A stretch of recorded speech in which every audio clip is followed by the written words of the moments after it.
I saw it on the landing of 3B a few weeks ago. A very lovely young woman was looking for it. Sasha, I think her name was.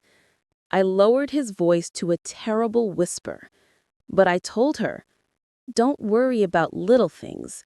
The truly important items, the ones that tell the real story, they're always safe. Someone always looks after them. Silas smiled, a wide, terrifyingly innocent smile. Good night, Tony. Do try to get some sleep. You look tired.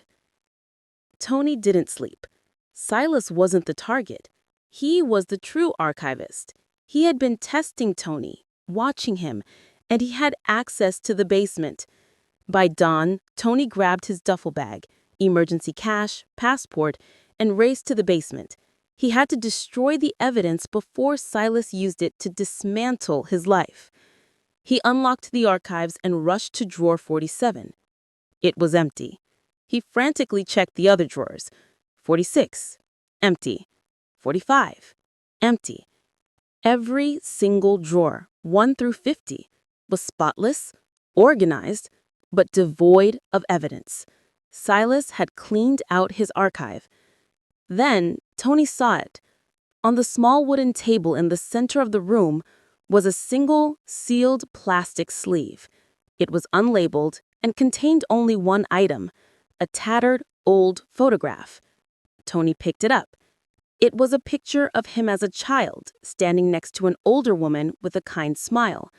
His mother. The sleeve wasn't empty. Tucked neatly underneath the photo was a small, handwritten note. Tony unfolded it. The elegant looping script was unfamiliar, yet chillingly authoritative. The archives were never yours, Tony. They were merely a waiting room. The true value of a secret isn't in its storage, but in the perfect moment of its retrieval. Thank you for keeping them safe for me. I found a much better place to keep your mother's memory now. Tony realized with a sudden, shattering clarity, he hadn't been an archivist.